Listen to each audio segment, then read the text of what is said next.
बिस्मिल्लाहिर्रहमानिर्रहीम। अस्सलामु अलैकुम नाज़रीन और सामीन, मैं अवैसुर रहमान आपके साथ मुखातब हूँ। आज हम जिस टॉपिक पर गुफ्तगू करेंगे वो है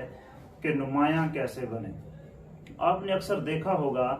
कि जब दो बंदों की आपस में मुलाकात होती है, गुफ्तगू होती है, जो उसका इख्तिताम होता है वो बड़ा ही अच्छा होता है। जबकि दूसरे दो लोग जब आपस में मुलाकात करते हैं तो उनका जो इख्तिताम होता है वो गालम गलोच पर और बाज़ औक़ात लड़ाई झगड़े पर बात पहुंच जाती है। इसी तरह आपने देखा होगा कि स्कूल का जो एक टीचर है, स्टूडेंट्स उसकी मुलाकात के बड़े मुश्ताक होते हैं, उससे मिलने की कोशिश करते हैं, उसके सामने अपने मामलात रखते हैं और अपनी जो इंडिविजुअल ज़िंदगी है, जो प्राइवेट ज़िंदगी है, वो उस्तादी के साथ, अपने टीचर के साथ शेयर करते हैं। इसके बरक्स एक दूसरा टीचर है जिसके साथ स्टूडेंट्स मिलते नहीं हैं, उसके साथ रहते नहीं हैं, उसके जब रास्ते में वो जा रहा हो तो सलाम करना भी बाज़ औक़ात गवारा नहीं करते। इसी तरह आपने ये भी देखा होगा कि कुछ लोग होते हैं कि जब वो एक सेमिनार के अंदर, एक मजमे के अंदर जब स्पीच कर रहे होते हैं, तकरीर कर रहे होते हैं, तो उस वक्त बहुत से लोग उसकी जो स्पीच है बड़ी तवज्जो से सुनते हैं, अश कर उठते हैं और तकरीर के दौरान, उसकी स्पीच के दौरान इधर उधर की कोई लघवियात काम नहीं करते, बल्कि मुकम्मल मुतवज्जे होते हैं उसकी तकरीर की तरफ। इसके बरक्स एक दूसरा एक प्रोफेसर होता है, जब वो स्पीच करता है या कोई खतीब है वो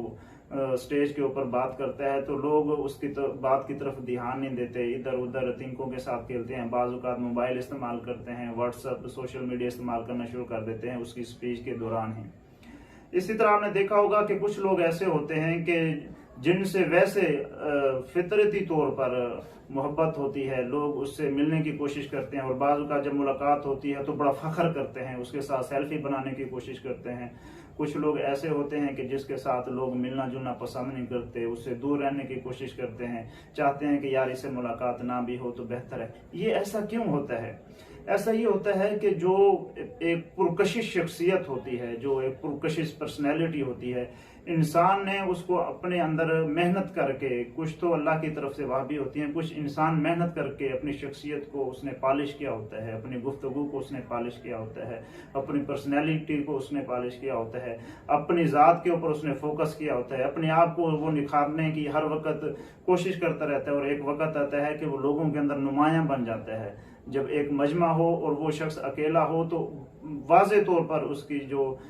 मुनफरिद खसूसियत है वो नज़र आती है। तो इसी तरह कोशिश करें कि अपने अंदर आला अखलाक, आला औसाफ, आला किरदार, आला गुफ्तार पैदा करने की कोशिश करें, ताकि एक मजमे में, एक माशरे में, लोगों के दरमियान, एक इदारे में आपकी जो शख्सियत हो वो हमेशा मुनफरिद और नुमायां हो। वस्सलाम।